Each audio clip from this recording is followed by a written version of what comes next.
So, are you ready to talk about it, or? I am. Take a listen.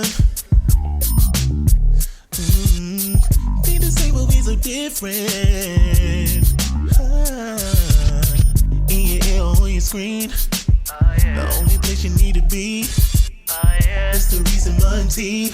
Guaranteed to give you everything you need.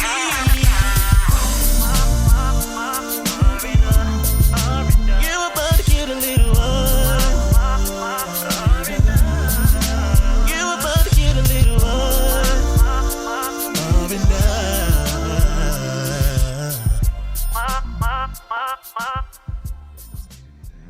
I don't need no water. I have been, like I said, pissing like a racehorse. I've been so hydrated. I'll make sure we keep that part in. I'm hydrated. Pissing like a racehorse. Mm-hmm. We can take that out. Good morning. It's your boy Ramont. And I am Reese. Welcome back to another episode of A Little R&R Podcast. We are coming to you live and direct from another We've been on the undisclosed- move. Right. You know, they keep finding On a our run location. tour. We got to keep moving. On a run tour. From another We're in witness undisclosed protection. location in the DMV area. We still in the DMV. We ain't went too far. So welcome back to another episode. We have with us a guest today. We do. Yes. Welcome our friend Jason. Welcome, Hello. Jason. Hi, Hello, Jason. hello, I gentlemen. love to include like a clap, but Well, thank you. that's Slow it? clap. I'll take it. No. I have to go back in. It's like post edit. I gotta add a clap. like you know that. Oh, Oh, okay, I got We'll you. see if we get. If not, you guys know. So we're back with another episode, and we brought Jason on to talk about. I feel like it's somewhat of a serious topic. Mm-hmm.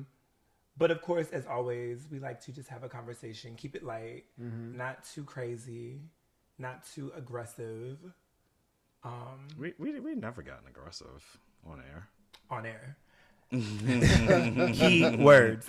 So Jason is a friend. I work with him actually, so we see each other pretty much weekly, unless one or both of us is busy. Right. He likes to be busier than I am, allegedly.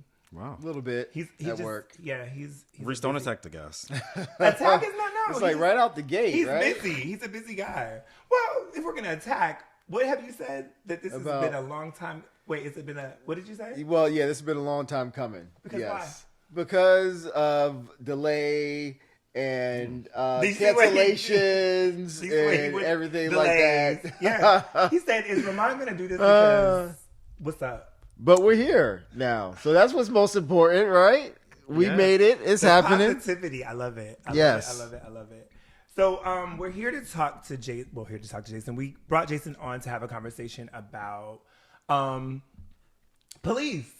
Wow. Because it's not like anything. Get right to it. Usually I bring it in a lot better, but we let Reese.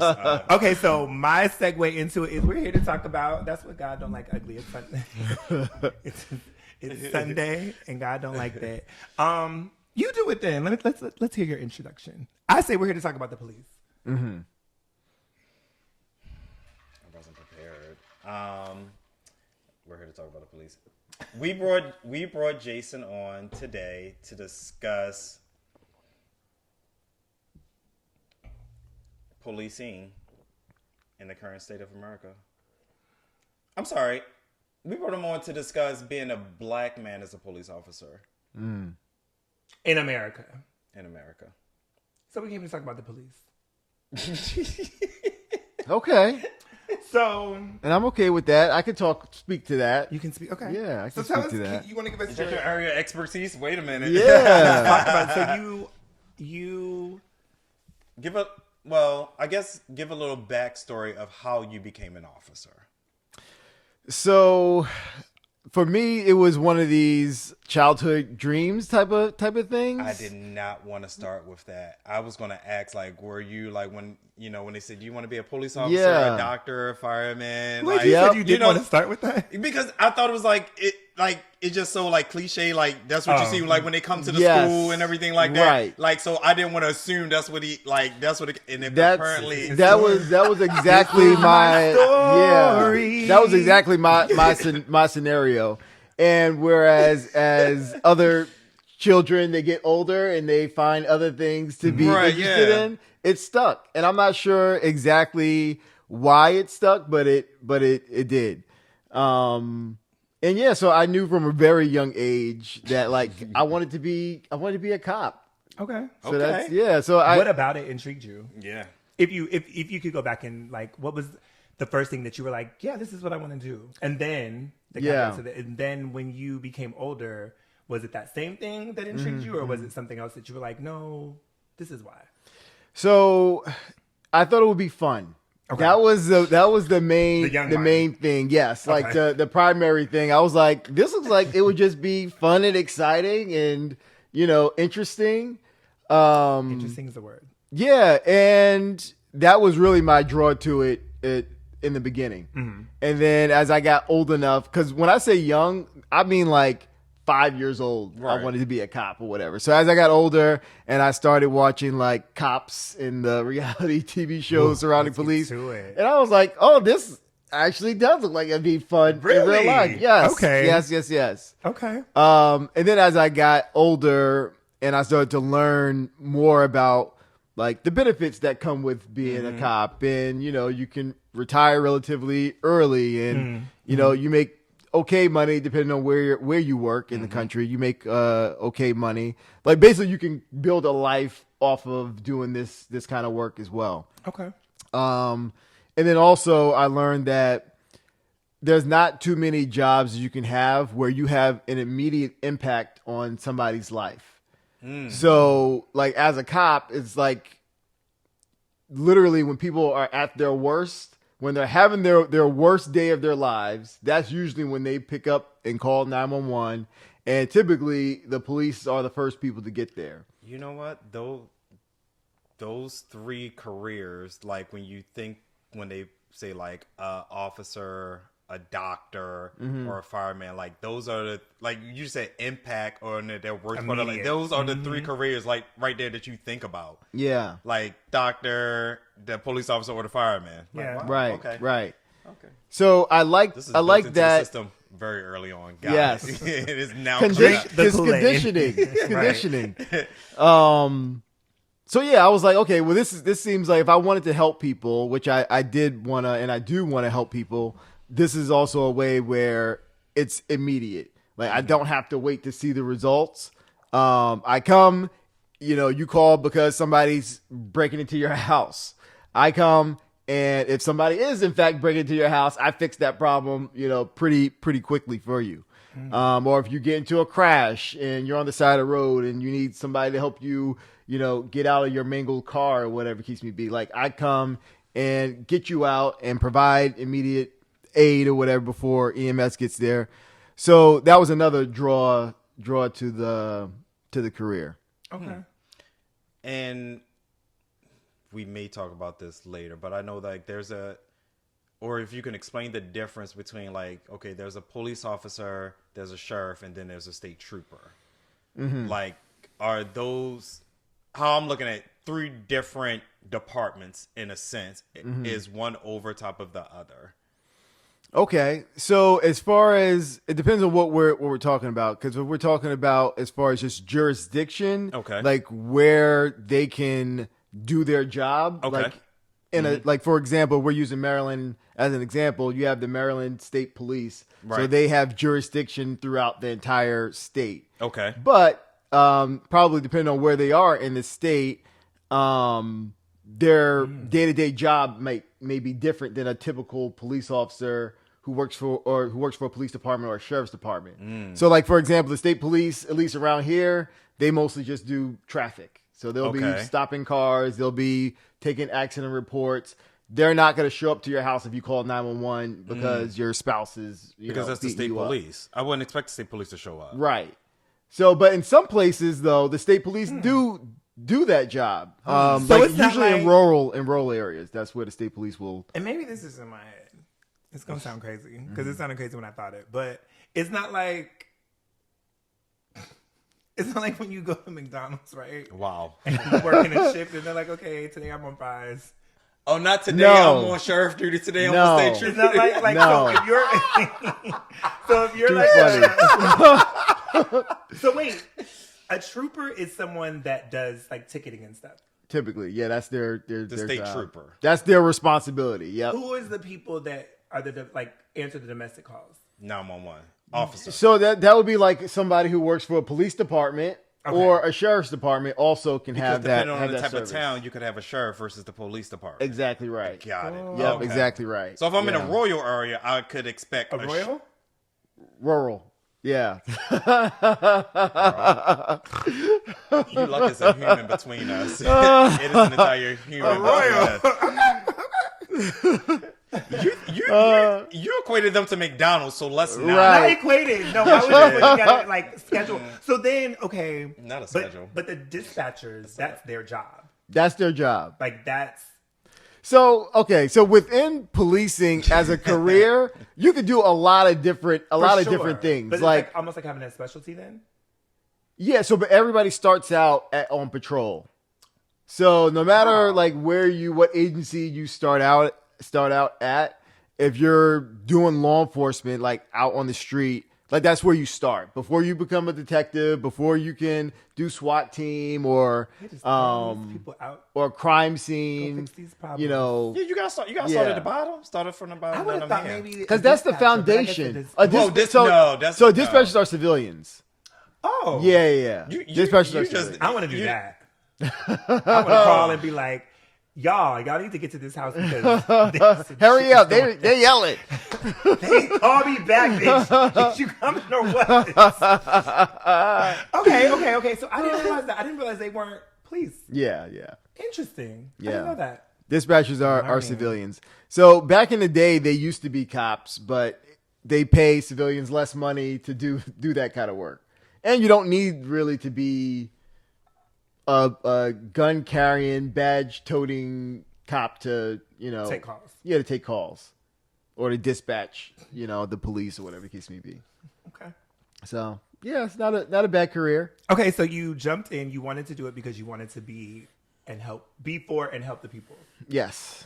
and that mindset carried out until you actually decided to do it.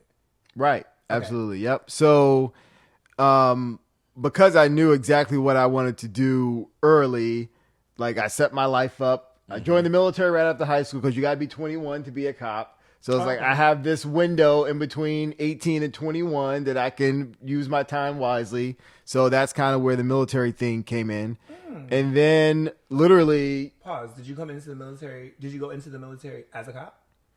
so I started out in the Coast Guard. I don't know if you knew that, but I started out in the Coast Guard. Where at the time law enforcement was like a collateral duty. So I got to do law enforcement in the Coast Guard, and then when I transitioned to the Air Force, I also did military police security forces. Yeah. You did. Okay. Yep. Okay. So was that didn't satisfy the itch? Different. So yeah, military policing different than policing out in the regular world. So did you Yeah. feel like it was like this isn't it? This isn't, like I said, it didn't scratch that itch. And it's, well, I wouldn't necessarily say that. I just knew that it would be different doing it out in the civilian world. Gotcha. Like Okay. when you're on a military installation, you're dealing with a certain type of people. It's just not the same. Got you. Okay.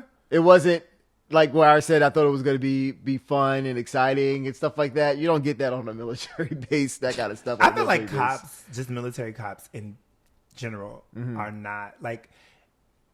I feel like most jobs in the military, but specifically that one, it takes a specific mindset, a certain person to do that job. That ain't just for anybody, which throws me off because I feel like they throw that at anybody that's coming in. Oh, you can be a cop. They do. And I'm just like, everybody ain't built for that. No. That's another story for another time. Yeah. So 21 comes. Yep. And you decide to do this. Did you have to go through the police academy, being that you were former military? I did, yeah. So some agencies, though, that depends on the agency. Some agencies do accept the military police academy as an academy, and then they'll take you as like a lateral where you don't have to go through the entire academy all over again. Right. Okay. The agency that I got hired for, they did not have that have that rule. So I went through the police academy again, so to speak. Yeah. So you chose, when you say the agency that you went, is it like I want to be a cop, You everybody apply. look at my thing, and then somebody selects you? Is it like, don't sports do that, first draft picks and all that stuff? So again, this also depends on where you are in the country. Most places, though, the agency will announce that they're giving a test. You go and you start with a written test, a physical test, and then, they'll offer you the job pending that you pass the background, which usually will include like drug testing and a polygraph, Right. or some kind of lie detector test. So yeah, What is a physical? I'm just interested. Or it's so. Again, it depends, because I've taken a couple of them. I applied to a bunch of different agencies. wow. I applied to a ton because I knew I wanted to be a cop. I was like, okay, whatever agency calls me first, like that's the Okay. job that I'm going to take, pretty Okay. much. So that varies also, but typically it has to do with some running, usually some kind of dummy drag, like where you have a body that you're having to drag a certain distance. Girl. Usually has We like know, jump over a fence and a wall. So it's like a like that kind of it's, stuff. it's I've a done this test. stuff though. Yeah. Maybe I've never done the body drag. But it's a test. Yeah, essentially. it's a not test. like It's timed. Okay. And then depending on how competitive it is, how good you do on the test can be the determining factor whether or not you get offered a job. So if you have a more competitive agency that, like, people want to go and work for them, then obviously you want to perform well on not only the written test but the physical, because that'll rank you as far as like He can't How write, quickly- but he good out there dragging the people. Right. You know? But who gonna write his reports? Baby? Okay. Okay. So you did it. You got picked up. So the agency that picked you up, I guess, you were happy with that. Yeah. So I mean, it caused me to have to move. Okay. But that move from where I home essentially. But that ended up being the best move ever. Not only career wise, but like life wise. Okay. So yeah, it ended up working out. The first agency that offered me a job, I took it and I moved, and yeah, like a few days after my 21st birthday was in the academy. Oh wow. Okay. Yeah. So- timing worked out pretty well. And you started off on patrol. Yes. Okay. Yep. I just want Yep. to make Yep. sure you saw patrol too. What? Yeah. What? Everybody. Yeah. We all start off on patrol. So they put What you was- with a seasoned somebody. Yeah. So after you finish ride the alongs. police academy, essentially, like you. So it is kind of like TV. Yeah, like you ride with a seasoned cop who shows you the ropes and teaches you how to write reports correctly and like how to put into practice what you learned in the police academy. So like, how to spot certain things and stuff like that. Do you think that the police academy set you up successfully? Because I think that some experiences that I've had, I think that the training that we go through or that I've been through didn't really align with the job that I did. Yeah. Do you feel like the police academy really set you up for success when you got out there and you were doing your thing? So coupled with good field training officers, yes. Field training So is like that. is the cop, the Seasoned. seasoned cop Got who you. you ride with, who's Okay. like, making sure you don't get killed or kill somebody or whatever. Make sure like everything's on the up and up. So you do that for a few weeks. I felt pretty good, especially after field training. I was very fortunate that I had very good field training officers who took the job seriously and that really cared about making sure that I was doing it correctly as well. Good. Like they took a vested That's good. interest in like, we're going to do this right. Okay. So what was your first time on patrol after the field training? Like what did that feel like? Yeah. How was that? So that's a great question because I've been asked this before, and I remember like even before field training, you're in the academy for months, and then all of a sudden you get to the end, and it's like, all right, now they give you your gun, they give you your shield, like you go through the ceremony and all that kind of stuff, and they swear you in. And I remember walking out of the academy and like looking on my hip. I'm like, oh shit, I got a gun. It was like they done like just let me leave with this.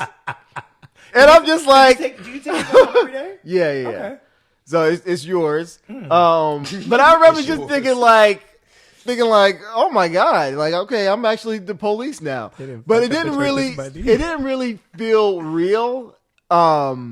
Not until the first time of actually like having to do police stuff. Okay. Then I was like, okay, I'm not getting in trouble for this. Like, like this is for real. This is all legit. This. Yeah. Like, okay, I'm authorized to do this for real. All right. Okay. This wasn't just a joke, a drill. So it seems surreal then, going through it. Yeah. And especially it was like a culmination of a life's journey. Like this was my one big goal in life was to be a police officer. Okay. And it's like, now you're here and it's kind of like, I made it. Oh, okay. How does your mom feel going back? Like when, of course, when you were younger, whatever, but did like when you really decided, did she have any reservations? Did she have any feelings about it?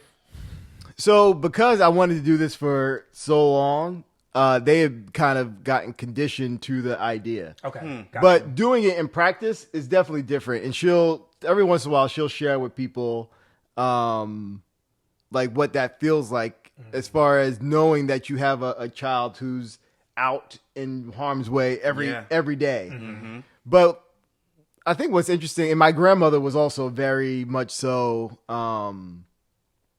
like a part of this policing journey. Mm-hmm. And both of them would check in with me regularly. My grandmother especially would call me every single work day. She would call me before I went to work, even if it was for a few seconds. And then after work, she would always call while I was on my way home and wanted to hear my police story. She was like she loved to hear all the shit that happened, while I was at work. So you really had so y'all really had a shift? Like, okay, I'm due to work at this time, or is it just like when you get there? No. So like you work, you show up at this time, you work your 8 hours or whatever your shift is, your 8, 10, 12 hours. Unless something go down and now you got to work overtime because yes, they do. Right. Because I be So watching that the shows happens. and they be like, "Baby, I do not want to do this report. I want to let you go, but you're not giving me a reason to let you go." I just thought you just showed up, like How do you think that happens? That is too funny. It would be way too unorganized. Like I understand that there are people. I understand like there are like I understand like there are admin people, but when you think of like a police officer or detective, whatever, like if I ain't got nothing going on. You know what I mean? Like who's if you don't monitoring need, right. you? Who's like you don't need knows me. that Like I'm you don't not need me. out Like here. okay, I woke up at 8. If I don't feel like showing up to 12, like if I just want to lay around a little bit, what's going on? Like you just on call the whole time. Right? What's going on? Mm-hmm. I'm gonna take my time. So you have your little radio. It does tell you when something's going on. But you got my number. Call me if something pop up. It depends on the role. So when I was a detective, a detective? Yes. Ooh. So when I was a detective, you do have times when you are on call, like where you're not physically at work, but like you're supposed to. Because I ain't investigating nothing. You're supposed to pick up the phone. I ain't got a reason to get up this But early. you also do have a set shift, though. It's like as a detective. Yes, it's on paper, but that's where. But that's still salary. But you still have to you have to go out and actually do your investigations. So like you have to go and talk to people. I get that part. But if like I ain't investigating none today, like me, I don't disagree with you. But when you're I would love to have that flexibility. But when you're a detective and you're on an active case, when is your off day? If you're doing all this investigation, you know what I mean? Well, you do it on the time that you're at work, like your scheduled time.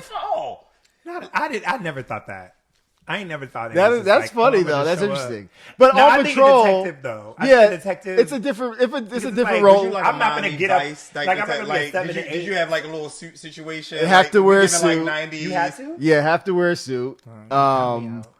Which I'm gonna go home and watch all the 90s cop movies. You had a little suit with his hands on his head. Did you have like the little gun thing? No, right here? No, like the shoulder holster. Yeah, no, you have. no. Oh man, I'm gonna be like Detective Reese. Okay, Or boom. Did you have a little flip situation? Like, boom. Y'all are funny. Wait, Y'all I are never funny. actually told me you were a detective. That is Interesting. Okay. This might be a long episode because I'm really interested about that. So, but patrol. I started out on patrol, Right. like I said. So The first time by yourself. That's Oh, the first time. right. Okay, back to that real Sorry. quick. Then, yeah, y'all just remember if y'all want to talk about the detective We stuff. talked about again. your mom and your grandmother. Yeah.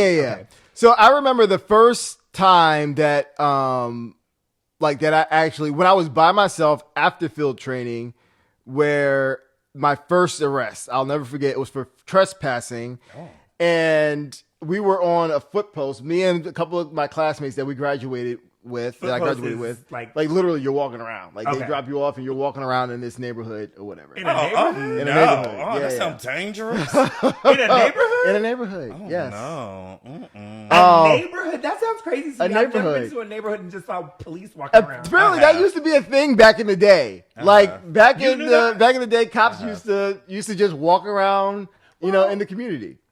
Yeah, we know, friend. That's okay. No. So- We know, friend. It's okay. What? Hey, girl. Definitely. Baltimore. It is a human between. Y'all, Using that as my advantage. Using that to my advantage. No, I feel like Baltimore, Baltimore would give me that. Walking patrol. From where I'm from, no. yeah. Washington State, we didn't need that. Apparently not. No shade. All y'all criminals were in the house with their lab, so it's They okay. were. And they were different. Yeah, in the house with their lab. Let's go. Okay. Yeah, that's funny. So you're your first arrest. Sorry. Yeah. So first arrest, trespassing. Bring the person into the precinct, and I remember again just sitting there like, Wait, hold on. First of all, because we're not going to skate past this. They dropped you off, so you didn't have a patrol car. How did you get the Right. bag? So did you have to walk them back to the Come on, station? So y'all were funny. Hold on, I gotta call my car. Basically, that's exactly it. So we all, the bunch of us, we all piled into a van. We go and we park somewhere, and then we get out and we start walking. We walk our beat or foot post. And then you make an arrest, and then you call somebody with a car or somebody with the paddy wagon or whatever the case may be to come and get them. Now, why is it so funny? Where did you get the tissue from? Did you have the tissue ready? You had the tissue ready? Why is this so funny? They dropped y'all. They had to call somebody. Got an arrest. Come pick us up. Yes. No, they didn't drop What? them off, friend. They Like, all we had a drove. van. They had a van. They But pulled the- up in But a somebody minivan. had to come and get you because Yeah. Yeah, But you all sit in the van and wait for the next arrest. Well, maybe it do look crazy, but yeah, we just standing out on the side of the road, Okay. waiting for them to come and pick the person up. So with this specific arrest, you said it was for trespassing. Mm-hmm. Was it someone that you were looking for, or this is No, we happened upon it. okay? Gotcha. Yeah. Okay. Okay. So I'm a details person. So I Yeah. want to like you saw the person and you said, how did you know that this was Yeah. So with this particular property, it was surrounded by a fence. Like the signs were like no trespassing, whatever the case may be. And like the person had to. There was no way of entering into the property without either hopping the fence or cutting a hole in the fence or whatever the case may be. Okay. Okay. So this was like a So pretty it's like breaking cluttered. and entering almost into the community. Um. Well, it's trespassing. Yeah, it's trespassing. Okay. Yeah. So yeah, this one was pretty cut and dry. Okay. Low threat, like nothing, not really exciting at all. Except So for he like was- that was just my first one. I was like, okay, And the person was like, very compliant. okay. Which again, I think a big misconception is that a lot of people fight the police. The majority of people do not fight the police. Yeah, I'm sure. I mean, Yeah. we see it on TV because it's for TV. Right. Yeah. I mean, And that's yeah. what people like, the boring stuff people aren't going to post. Yeah. Yeah. Okay. So- So that was the first one. What Yeah, so that was the the first one. What was the for TV? Or what? Oh, go. No, mind. Go ahead. No. Go answer the 4 TV. I'll say my third. Yeah. Well, okay. So it depends because it's been so much. What's the over one the that you would years. like? That's like this is a story. I always like the I like it. well, because I again, the fun part, but also is work. But like, I always enjoyed my niche, I guess, in policing was drug stuff. So that was like what I was interested in enforcing. And every street cop, I wouldn't say every street cop, but a lot of street cops, you get the thing that like that's your thing that you like. Some people it's DUIs, some people it's guns or whatever the case may be. But mine turned out to be drugs. So Like finding drug dealers and finding drug dealers, yeah. And more than just like street level drug dealers, even though a lot of times that's where the investigation starts. Is that kind of what led you into detective work then? I wouldn't say that. Okay. I got to the point as far as just the timing. I got to the point where I was just ready to do something different. Being on patrol, gotcha. Answering 911 calls. Detective work is a lot more involved. It's definitely a lot more involved, but they call it's like a gentleman's job. And basically what that means is you're not in a rush to really get many places. It's rare. You wait, you ain't got no time. You wait, like, you get there when you get there. It's like you're not, they say you're not a slave to the radio. Like when you're on patrol, no matter what you're doing, you can be eating, you can be in the bathroom, you got to answer the call. Whereas as a detective, you usually show up once everything's already done. Oh, wait, we're talking about so many things are running through my head. This is so I was just like, I just want to try something different.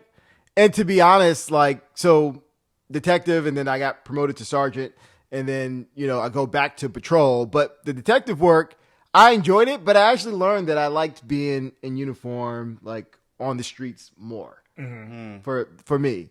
Okay.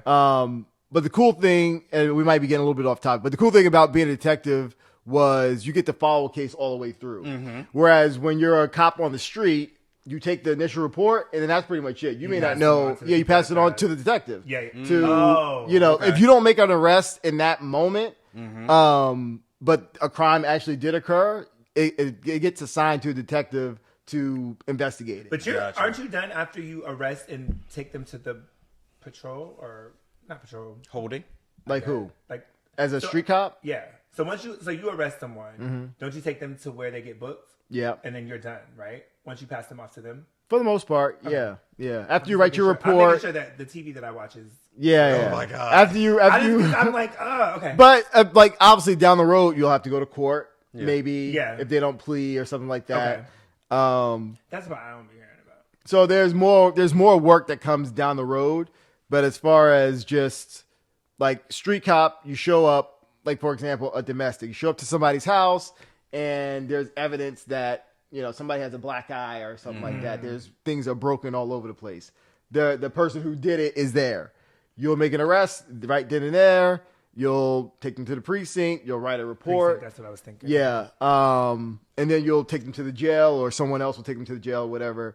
And then they'll go to court and that kind of thing. And then you might not hear anything about that again ever, because they'll go to court and they take a plea, and then they don't need you to come and testify in that instance. Gotcha. If it does have to go to trial or has to go to grand jury, then you will go and testify, about your arrest and the circumstances surrounding it. Okay, back to the fun. Yeah. So, it's hard to narrow it down, but that's what I was saying. That's why I got into the drug thing. Yeah.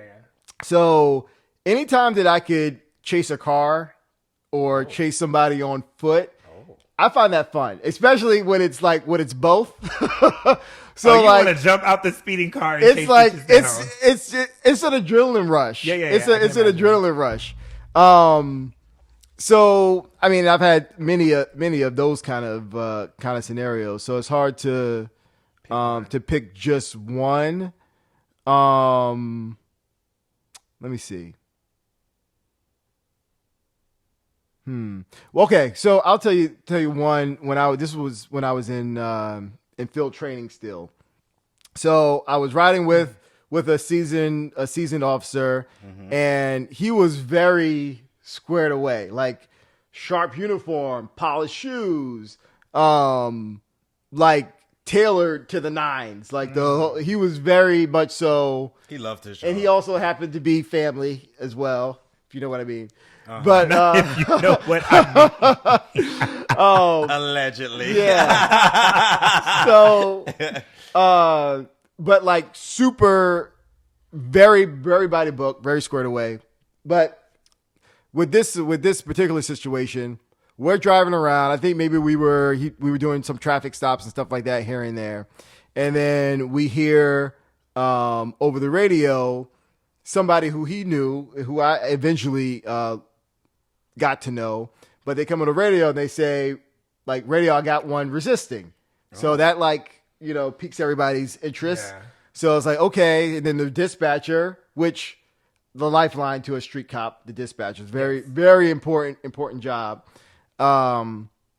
Dispatch comes over. It's like, copy, you got one resistance. Let me get some units to start that way. So everybody starts coming on the radio. Okay, this unit, I'm on my way.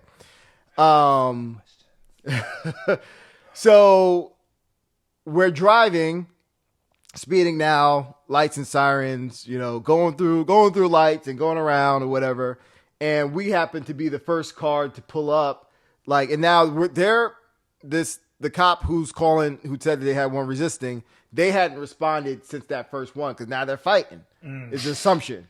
Mm-hmm. So they can't even get to the radio. But we have an idea where they're at or whatever. So we're pulling up and I can see like up ahead of us in the middle of this very busy intersection, he's fighting this guy like literally in the middle of the street.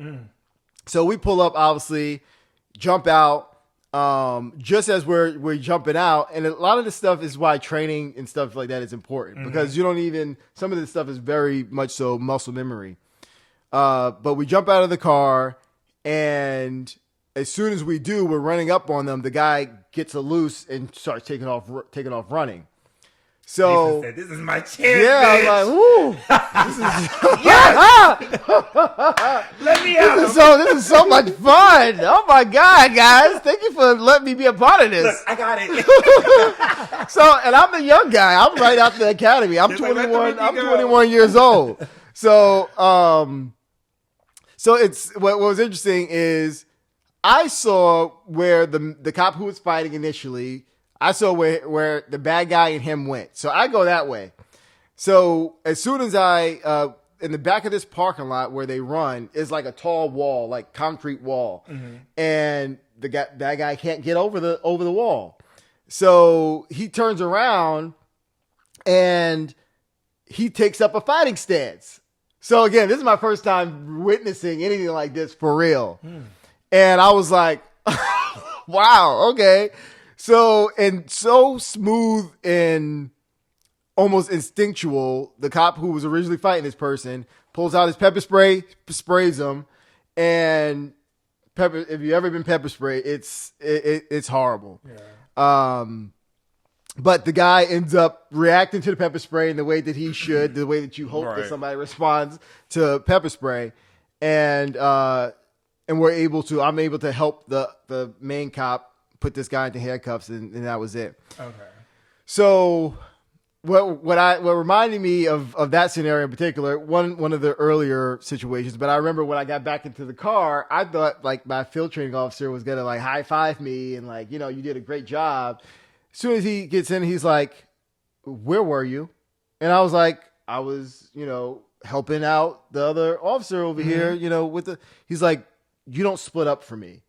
And I'm like, but I saw that they went this way. For whatever reason, he thought they went the other way. And he's like, "Well, yeah, you're supposed to stay with your partner or whatever." And I remember I was like, "Yeah, I don't really agree with that." Because we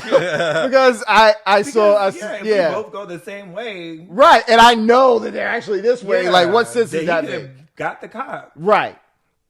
So that stuck in my head because I was like, ugh. I stayed quiet, but I was like, that annoys me. Yeah. But we ended up being friends. Me and that field training officer ended up being friends, after training and stuff like that. So good guy and good field training officer. But yeah, so that was one of the. Did you ever tell him that you disagree with that call? Oh yeah. Okay, got it. Yeah. And I told him like, "You are a bitch in field training." Well, sometimes they gotta know. But what I appreciated about him is like I'm already. Like uniform parents, all that kind of stuff was very important to me. But that's something that carried on because a lot of cops, like when you get out of the academy, you're squared away initially, but they don't maintain it. Gotcha.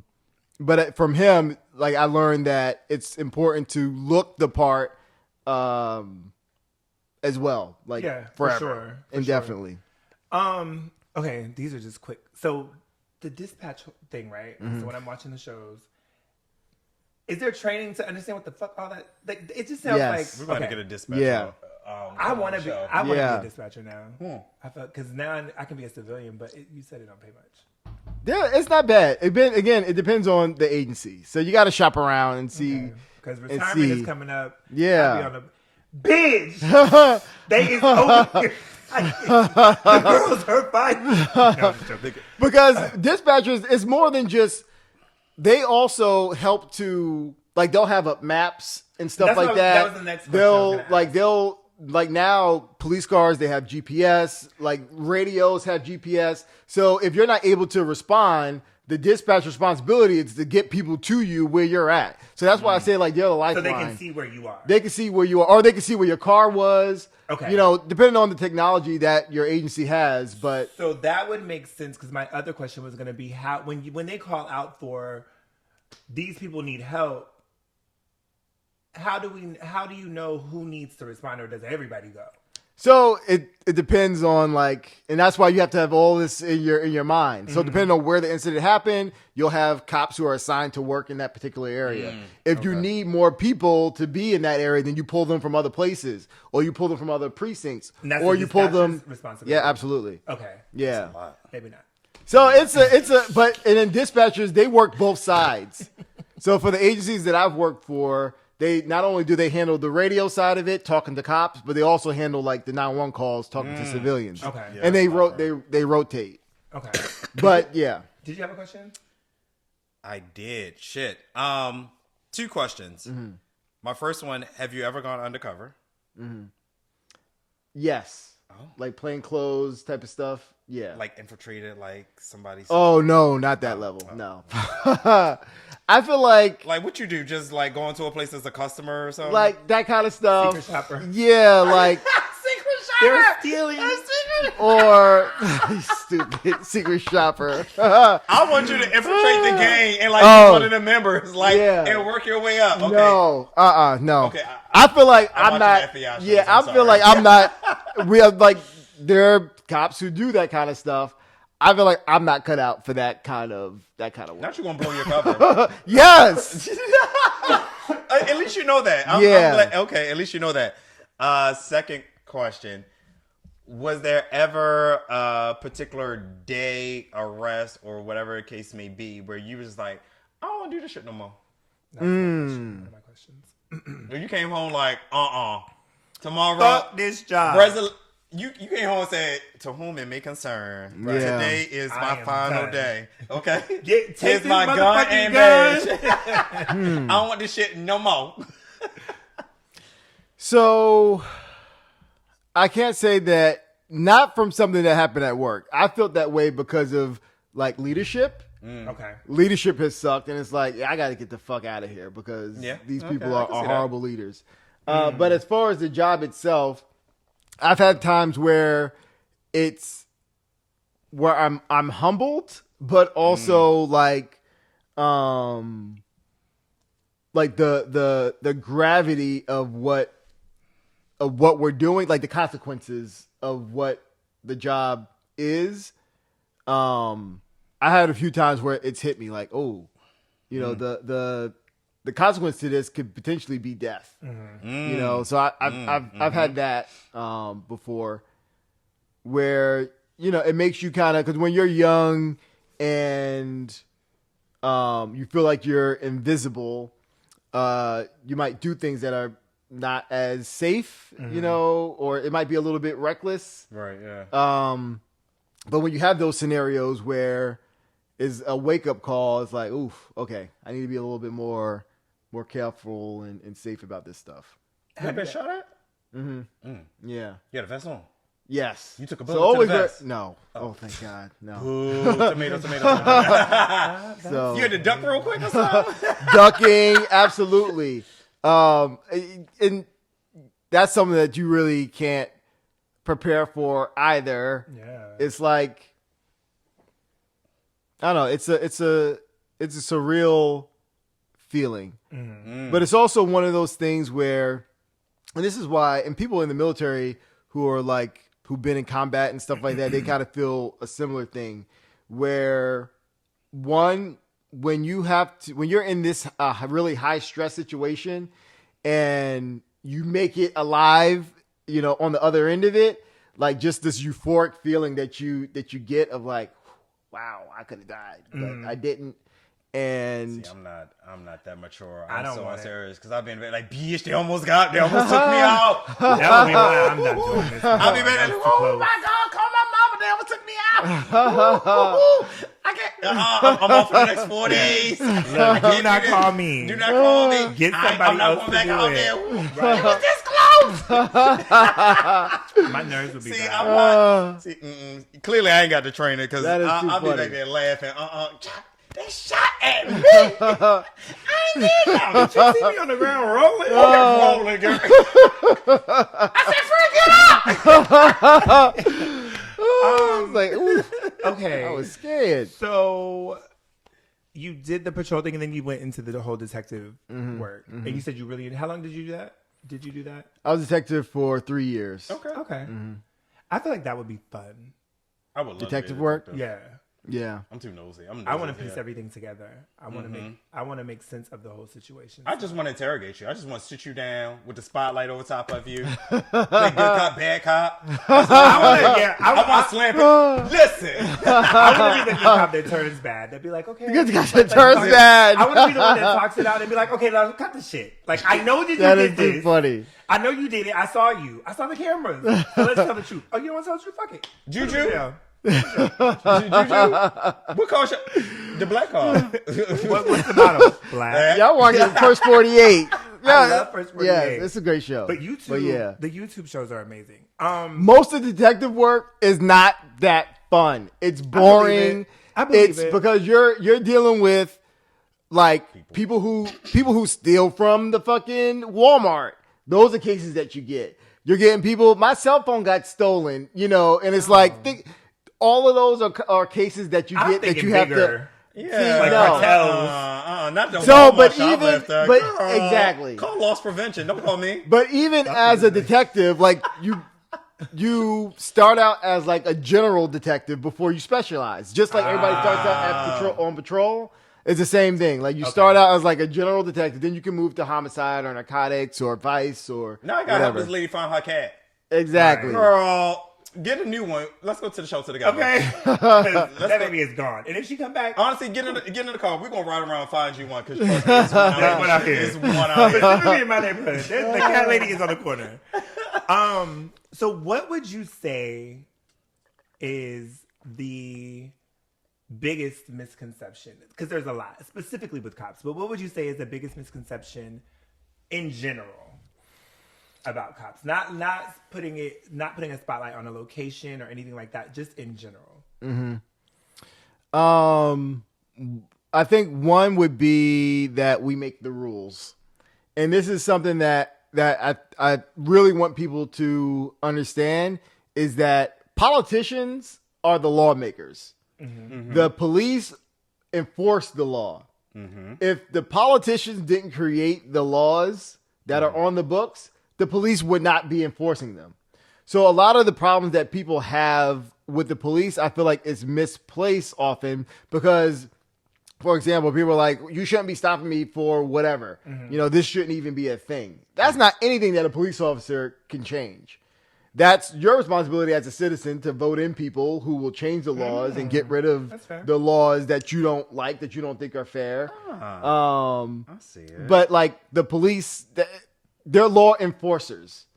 You're the So front line for the corporation that make the rules. Yeah. So Essentially- you're the face. You're the face of the company. Yeah. yes, Like and we got people, customer service. Like, no, I can't. Well, why can't? Well, ma'am, the company said, well, you should, and like you're mad at that person, Yeah. but that person all didn't. I'm doing is Like what they telling told me you to exactly do. what Like it is. this is all Yeah. that I can Okay, do. that's fair. Okay. yes.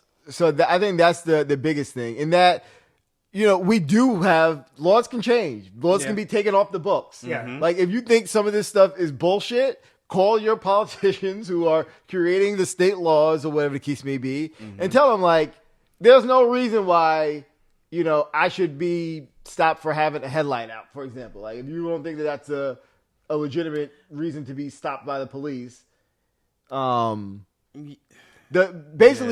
fight is not with, to your point, to the face of it, the person who's out there enforcing the law. We're just one piece or apparatus of the government that.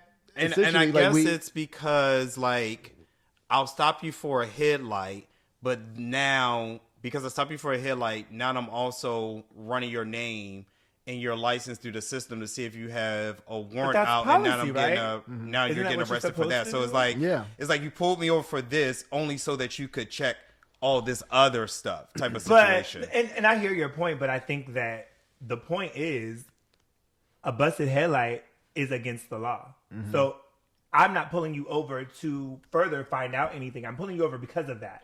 Now that I pulled your name and I see that you have a warrant, baby, that's on you. You didn't take care of what you needed to do. Because sometimes we don't know that we have a. Well, not me, but and that's what. That's what also I don't like. Like when you don't know that you have a warrant. How do you not know? Address is changed because you didn't update your address at the DMV. No. That's what they send warrants in the mail. They'll send some kind of court notifications in the mail before it becomes a warrant. They'll try to. That's what I'm saying. Like, I've always wondered, like, damn, if I get pulled over, they're gonna be like, you got a warrant for something. But you should know that if you have an unpaid ticket, like if you had something that would lead to you having a warrant, it's like okay. Because people be playing ignorant too, like, oh my god, I had no idea that I would have I had a warrant or whatever. So in that scenario, you pull someone over, and not you, but just in general, a cop pulls someone over for whatever reason. They have a warrant. I feel like I've seen this. Is the cop able to say, look, you have this warrant. I should be taking you to jail, but I'm gonna let you handle it, figure it out, or do they be like, no, clink clink, you have to? So it depends. Okay. It depends on what the warrant is for. Okay. Because there are times where I've stopped people who had warrants and I'll call the jurisdiction that put the warrant out on them. They're like, I'm not coming to get them from wherever you are. Oh. So if they're not in there, okay. So and then also if it's not worth the taxpayers' money to send somebody to come and pick you up, like for people, you can have a warrant for if you were in the park after hours or something like that. If they write you a ticket, you see, or you have an unpaid traffic ticket from, I don't know, we're in the DC area, Delaware. And then, you do have a warrant, but like Delaware's like, we're not coming to get this person for. We gotta catch them in Delaware. Okay, exactly. They're like, well, we might as well just wait until we catch you in Delaware. Or whatever the case may be. It's Virginia police that don't play bitch. Not at all. Because you gotta show up for court. It was like, don't come if you want to. And I was like, I had to take a whole day off. Yeah. Virginia don't, baby. You got some agencies. I was like, I'll just pay the ticket. They was like, no, you gotta come to court. You gotta come. Like, what? And still pay. It was the worst. It was the fucking worst. Still pay. They come and your officer there and you guilty and you gotta pay. Like, there you go. That's him. Yeah. Like, this is a real bad day. I just didn't understand why I couldn't just pay the ticket. Okay, so I have seen. Right, give me the points.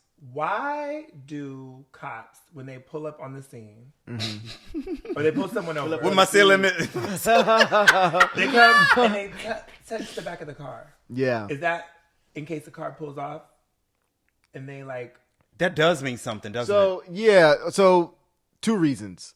One, to make sure the trunk is actually closed and that somebody like can't pop up on you. Like once you get past the trunk, somebody can't actually get out of the trunk with a gun or whatever the case may be. So that's one, to ensure that the trunk is closed. The other one is to put your fingerprints on it. So that, in the event, if they shoot you dead as soon as you get up to the car and the car takes off, that, especially before cameras were everywhere, if they were to find the car, they'll be able to tie that car to the incident because your fingerprints are on the car. That makes sense. Those are the trunk part. The main 2 reasons. I didn't know that. Okay. Okay. I like that. I'm learning something. We are. So much. Don't pull me over, child. Listen. I don't want those not pull problems. me over. So, I'm gonna take it there. I'm okay. Reese ain't gonna do it. Let's hear it. I'm gonna do it. What was your mental like during the Freddie Gray, George Floyd era, during that time frame as being a black man and a police officer?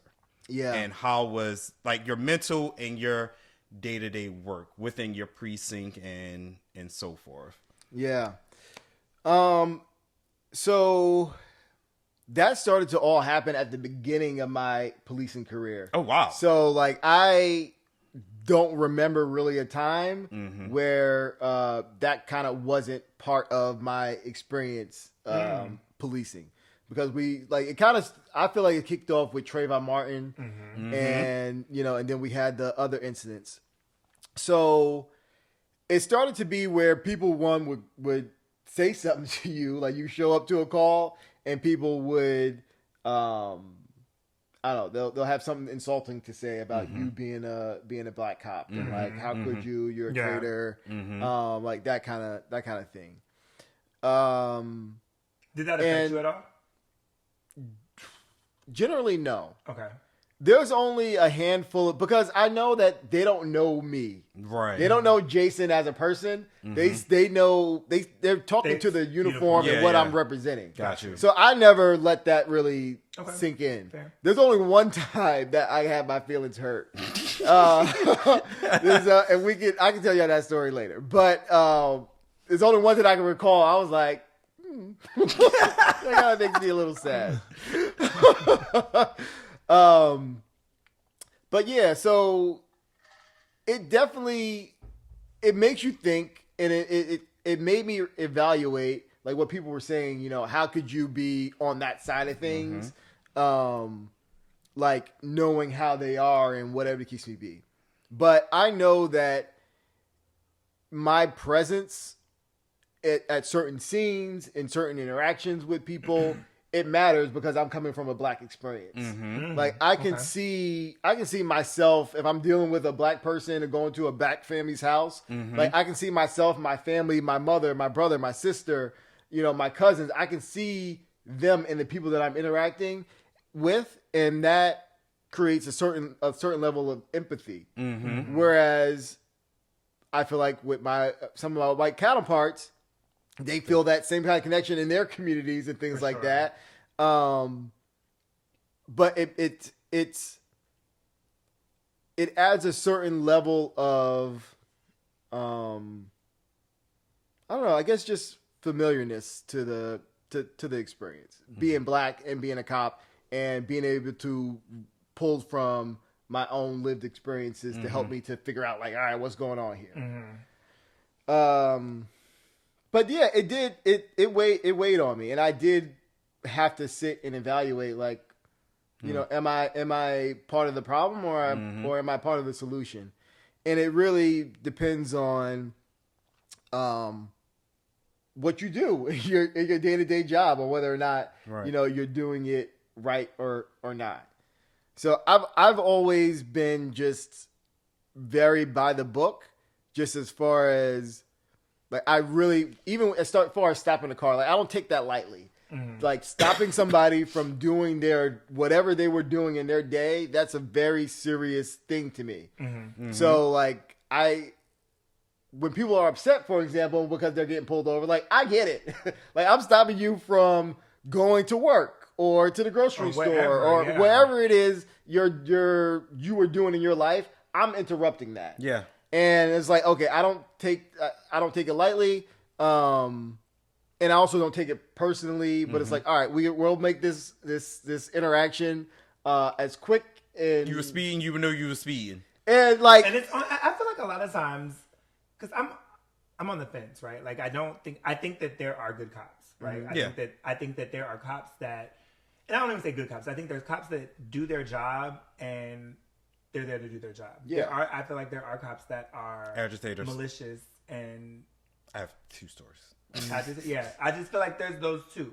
But if I get pulled over, my first thing is, yes, I'm frustrated, I'm irritated or whatever, but okay, let's get this on the road.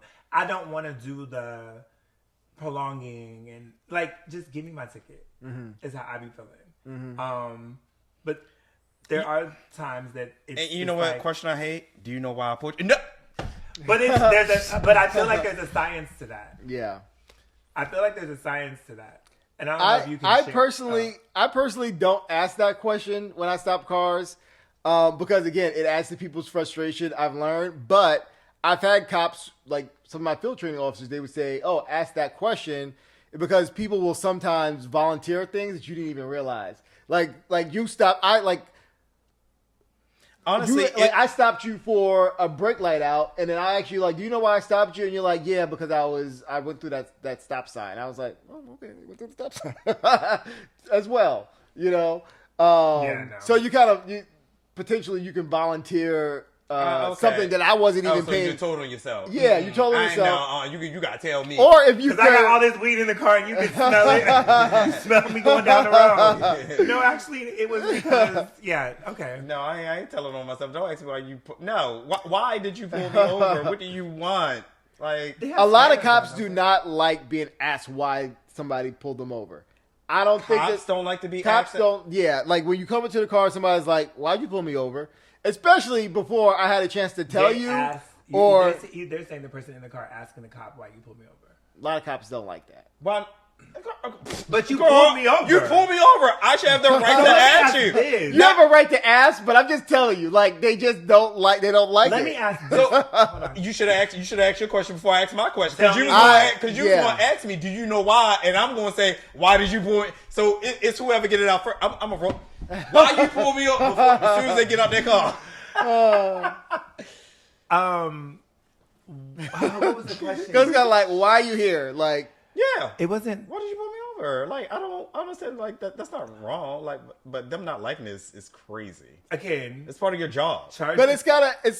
I guess if you go into, and again, I agree with you. It shouldn't be something that causes anybody to get annoyed or whatever. But it's kind of insinuating, or people take it as though it's insinuating that they pulled you over for no reason. All the time, all the time. So, but let me ask you this. So, again, attribute this to my YouTube viewings. I do not agree that if you are placing me under arrest or what's the other one? Detained. If you're detaining me. Why the cop isn't required to tell you why. So, and again, this is me watching, and they'd be like, turn around, we'll tell you in a minute.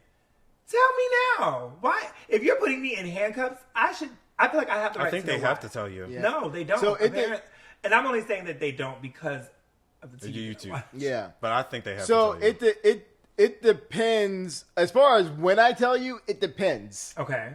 And it depends on how urgent the situation that we're in right now is. Did Miranda show up? Did you read my Miranda rights? So that's another thing we should talk about. Yes, let's talk about it because that's another thing on these.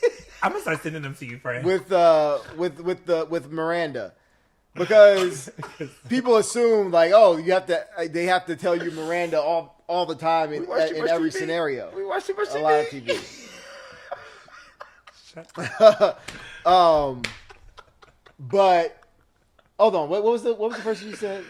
When they detain you or put you under arrest. Yeah. Why don't I have to tell you? So they too many times. He said depending on the type of situation. Yeah, it depends on if the situation is urgent and I got other things that I need to tend to. Yeah, I'm going to in that moment. Okay. I'm going to detain you. Make sure you don't go nowhere. Safety wise, make sure you don't go nowhere while I figure everything else out. Then I'll come back around and tell you this is what's going on. But sometimes you just don't have the time. Yeah, that doesn't make sense to me. I don't. So like that. let's say you pull me over, right? Mm-hmm. For a busted tail light. Mm-hmm. You pull me over, and we do the why you pull me over. I pulled you over because of yada yada yada. You go run my shit, right? You go run my shit. I got about 2 warrants, a gun charge, and some other shit. And you come back. Can you step out the car? You under arrest? Do you have to step out the car? You have to step out the car. Okay. No matter where you are in the United States, the Supreme Court has ruled that if a police officer tells you to get out of the car, you have to get out of the car. You cannot refuse. That's something else that people don't realize. And Yeah. we see in these videos, like, I gotta get out of the car. You have to get out of the car. The way they be busting these windows And would they be dragging yanking these bitches people out the whole- car? out the Yeah. window, baby? No, I'm gonna go ahead and get out. But okay, Yes. So the Supreme Court has said time more than once that if a police officer tells you to get out of the car, you have to get out of the car. You cannot. You since cannot we're here, refuse. do I have to give you my ID? If you're driving a car, yes. No. Say I'm at. This is where I see it. Target. They're stealing, or they're allegedly stealing, I can go through my scenario though. and the cop. Go ahead. Well, Yeah, cause yeah. you're talking about the At Ampi's. filming. Yeah, when we were filming, we was going to Yeah. we was going to the pizza joint. Okay.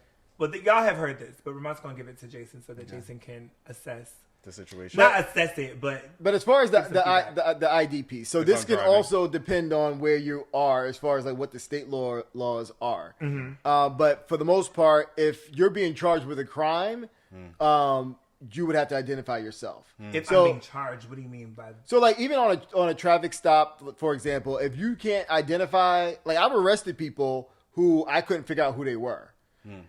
Like something It that they makes would have sense. otherwise been let go on a ticket.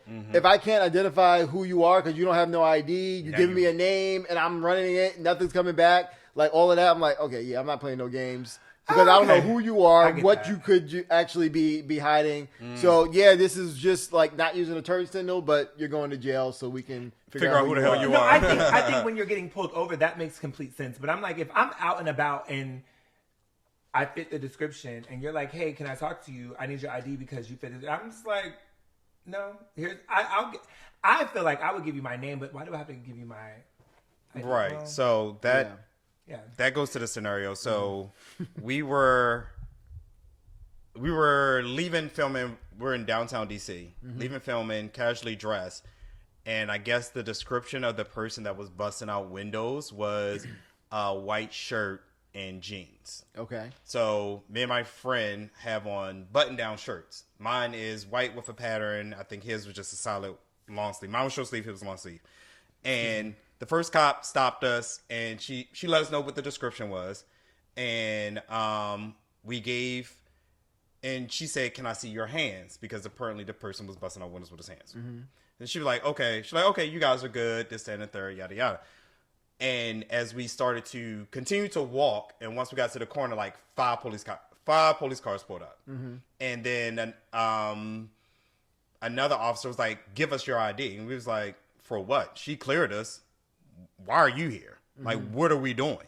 And it was like, "No, we need to see your ID before we let you go. Like, sit down over there. We need your ID to make sure." Like, she cleared us, so we're not understanding like what the fuck's going on. We did give our IDs. Did I get mine? Yeah. We gave our IDs, but it was just like, why am I sitting on the curb with these 5 police cars in front of me? We cleared by this one officer, don't fit the description outside, and it's just like, and in my opinion, I feel as if they were running our names to see if there was something else that they could hold us on. Something else that's in the system. Because she looked at it, she's like, "Okay, y'all good. Y'all not it, and it's fine." But this one police officer was Not like, it. "No, give me your IDs, this and third, take it back to the car," of course, typing in the computer, trying to find something. And that's how I looked at it. And then it was like, "Okay, here y'all go. Thank you for..." No, like, you didn't ruin my fucking evening. Like, this is embarrassing. Like, here I am being held, and like, we didn't do anything, and the club is letting out, you got public intoxication. Like, these people are stumbling in the middle of the fucking street, and y'all not paying them any mind. But here we are, just trying to get something to eat. So, Yeah. Okay. So I'm trying to break this down. So the one thing that goes through my mind with the first interaction that you had with the police officer, it was her responsibility, in my opinion, like to go over the radio. she did. And she said that she like cleared it. Because we know that she called it initially when we fit the description, and we know that she called it off when she said, "Y'all don't. And y'all good to go." She even told the other officer, like, "I cleared them." The one who was asking you all for ID. Okay. So as far as the whether or not you have to give ID, that depends on the jurisdiction that you're in. I'm not sure what the laws are in DC as far as having to give ID if the police ask you. But typically it's tied to you actually being suspected of a crime, Right. And they're trying to, as part of the investigation, they're trying to figure out like He wasn't a detective. He was on a not. patrol. Give me the man in the suit. So I don't know, like with that particular scenario, I can't think of why he would hold you again after the first cop kind of already. I mean, and quite honestly, like, sir, do we look like we're walking around breaking out fucking, Yeah. you know what I mean? Just like, look at us. Like, do we look like we just busted out somebody's window? Yeah. You know what I mean? Like, so it gave description: black male, white shirt, blue jeans. You know what I mean? It's just like very general. very general. But sir, we're casually dressed. Like we have Right. on button-ups. Do we look like we just broke out a fucking window? Like, you know what I mean? Like using some discernment. Yeah. Just like, okay. Cause she said, let me see, cause I think whatever the description with him, cause she said, can I see your hands? And we did like, she was like, okay. She's like, that's why she was like, y'all good. Yeah. But he had he wanted something that night. I don't know. Maybe he really wanted to find this guy that was breaking out windows. Mm-hmm. Which I'm sure he did. He probably did. No, because he spent too much time on us. The guy got away. He got away. that. There's that. Because you're so busy over here. He's long gone now, sir. You and your other 3 cars are like, he's gone. Y'all could have been finding him. But that's just one of my stories. Yeah. It's and again, so cops police differently. Yeah, they do. Like it could be a cop in the same scenario, and you experienced it with how she handled it and how he handled it. It And could that's what be pissed us off. very wide ranging. And because it's just like, co-workers, y'all can y'all talk? talk to Yeah. y'all talk to each other? Yeah. Because we was 'Cause like, if she would've and she said was it, still that there. It didn't was make like, sense. she just clicked, like, why are you so gun-ho on getting out? Like, why we got to pull out ID for you? She didn't ask for it. Right. And she's like, they're good. And he's like, no, we got, sorry, But you are trying to It find could something. also things also develop, so it could be potentially. And again, I'm just throwing things out there, but just from the police officer side of it, like while you have somebody out, if you do get a description for somebody, more information can be coming in that's making him think like, oh, it actually could be these people. Like she thought 2 seconds ago That's that fair. it wasn't based on the information that she had at that time, and literally the dispatcher might be feeding you more information of like, oh, okay, well then maybe it could be these people because now we learn that. I don't know, they have a certain haircut or whatever, that it actually wasn't a t-shirt, it wasn't buttoned down, or whatever new information came while they were on the scene, that could also help to shape, okay, well, why you were kind of lax or whatever in the beginning, and now it's somewhat, feels like it's escalating. But honestly, I just feel like if it's description, then base it off of description. You know what I mean? Don't ask for my ID. If all you have you don't have a name. You know what I mean? Like, so just so I shouldn't have to give you my ID if all you have is a description Because of what I've been. my name isn't going to determine But the if I was thing, that person or not. but the thing is that if they have your name and they do figure out the person who was breaking into it by fingerprints or something like that, like they went and the person left fingerprints on the car that they broke into. Now they can dispel because they have your name. Oh, it wasn't the person who we had stopped before. So that I think it's about the approach. that though. helps. I think It's that's definitely into it. because we were done, like about to cross the street. If the Yeah. cars didn't pull up inside, honestly, when they first started, it was like, oh, they're not here for us. Like we kept walking, it was like, no, like. And I think that's the hard part. I Yeah. think it's hard for. And then the aggression, like Yeah, for I think what? it's hard for Yeah. me as, I guess, a citizen. If I'm approached aggressively, I jump on the defense. Yeah, And of course, I understand that cops aren't always in a space that it's going to be a pleasant situation. But I think that, I don't know, the approach definitely will dictate. approach, discernment. Yeah, and like how- if she how it cleared plays us, like out. what's the difference? Yeah. Like has she came back over? I'm just and said, talking in hey, general, not we- specific to that. Just in general, I think that when you are approached aggressively, specifically if you haven't done anything, Yeah. like I know if I'm stealing, okay, y'all got me, but But that's me. That's a me thing. You know you didn't do anything. Right. But they don't. As know. the cop, Fair. I don't. And Yeah. I get that. You know? I get that. Um, But I think some of them do take it a little bit far. I think that, I hear a lot of times, again, my shows that, and that's even thing in the military. I think a lot of these people that have quote unquote power were nobody's before. And some of them really act like, now I'm going to be this person that I wasn't before. Because I got this badge and I can boss people around. I can do whatever I want. It's so annoying. That is one of the things I hate about watching cops that act like that. yeah. I feel like that's not an effective way of policing. Like people who are too aggressive too soon, because some scenarios obviously require aggression. And that's what I'm saying. Yeah. It does, but most situations don't. Yeah. And to your point, you actually get more out of people when you're a professional. Yeah. And you're nice. Yeah. Like that was like my secret sauce. Like I told you, my thing was drugs and stuff. And being a nice guy, just being a human being, like people, some of my coworkers would be like, how do you get people to tell you the things that they tell you? Yeah. How do you get people to hand you a handful of drugs from out of their pocket? And I've had those things happen, but it's just for being a nice guy. It's being nice, and Like- I think there's a trust factor there too. Like, okay, this person isn't out to get me. I know I fucked up, so Yeah. I'm gonna just take my L. And also, people want you to believe oftentimes they're a decent person. yeah, So also that turns in that factors into not being treated aggressively, not being treated disrespected. Like you're a human being. I understand you're a human being. Like I'm not gonna treat you like less than a person, right. Because you might have done a bad thing, even if you did do a bad thing, or Right. if you're even worse, if you're suspected of doing a bad thing And that you didn't. probably didn't. Yeah. But that's why I just always approach it from being a professional with everybody and being as nice as possible with people, firm but still Yeah, like you gotta do your respectful job. and nice. I have a question about what's the emergency lights, the blinkers, Okay. right? So when you have an emergency situation, like, do cops still pull you over?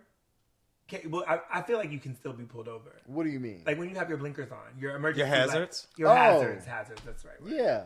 So if I'm going to and of course the cop doesn't know, but does hazards mean anything to you? Not you specifically, but in the cop world. I mean, you're in like, distress. Yeah, like something's Right, wrong. but I'm saying, so I've seen videos where they get pulled over. Yeah. And like there was one, the guy, something was going on with his son. He was trying to get him to the hospital. And the cop kind of delayed that.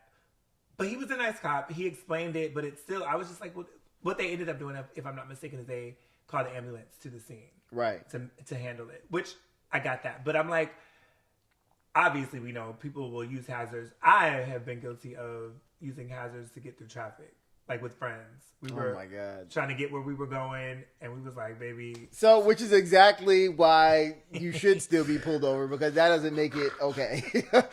Fred, Like, that is baby, not we okay. had to go. No. Traffic was tight. We was like, get us out of here. No. But so hazards don't mean anything. No. But to Ramont's point that you're in distress, I think something might be wrong. Maybe Right. you're having a mechanical problem or whatever the case may be.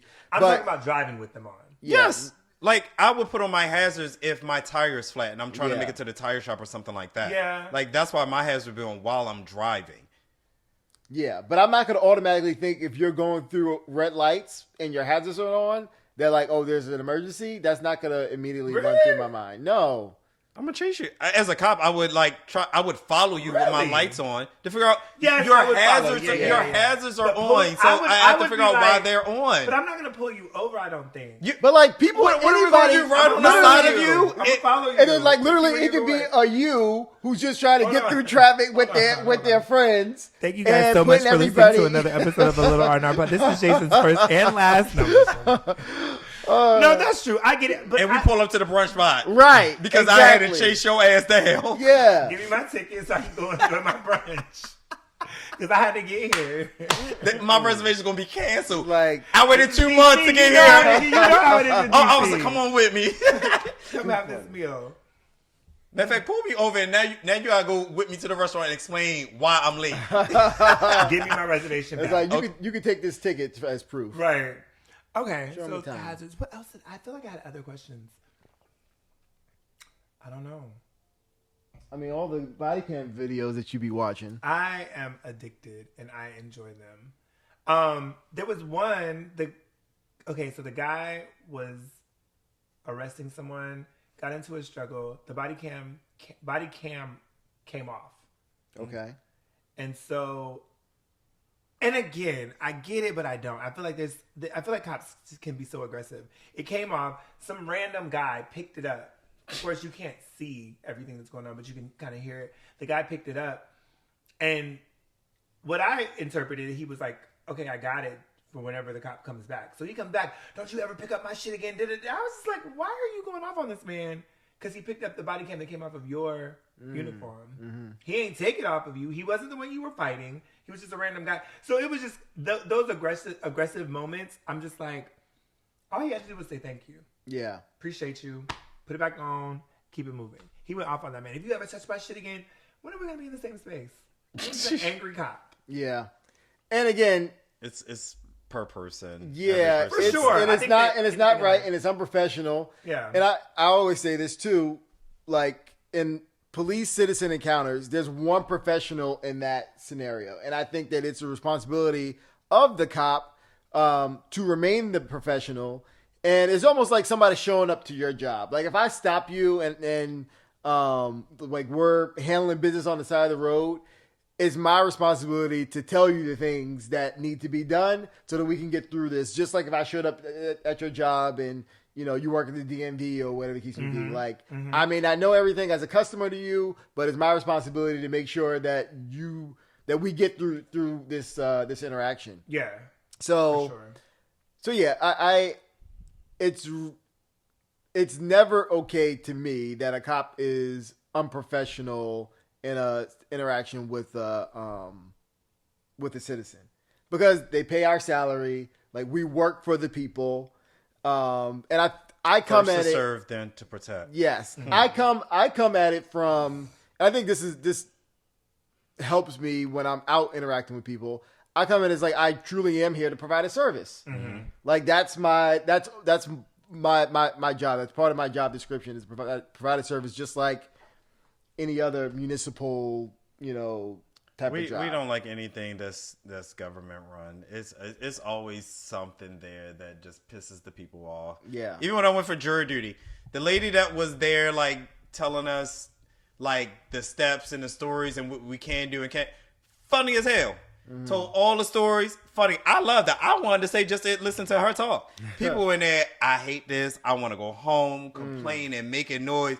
And this lady she's just Doing her job. she's technically doing her job, and she's good at it. But She was having fun funny. with it? Like Yeah. she was. I enjoyed myself. It was a good production for me. I had my little Yes. snacks and things, but I didn't get picked. That was the only part I was mad about. Like, bitch, I want to get picked. But people don't like jury duty. People don't like showing up for traffic court. People Right. don't like the I police. love our traffic court.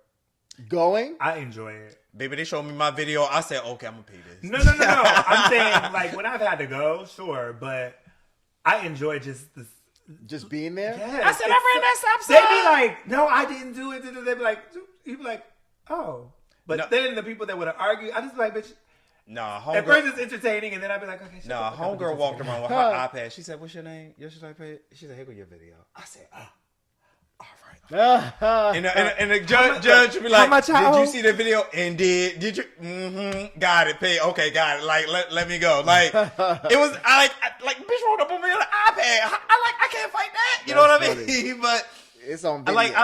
I don't mind, and I think it's more so as the civilian aspect. Like, I gotta take off of work. I gotta do this. You're interrupting yeah. my day. You know what I mean? Like, I gotta take time out of my day to do this. Same with jury duty and everything like that. And it's like, okay, but had you not been doing what you were doing, you wouldn't have had to be here in the first place. You know? Right, So right, it's. right.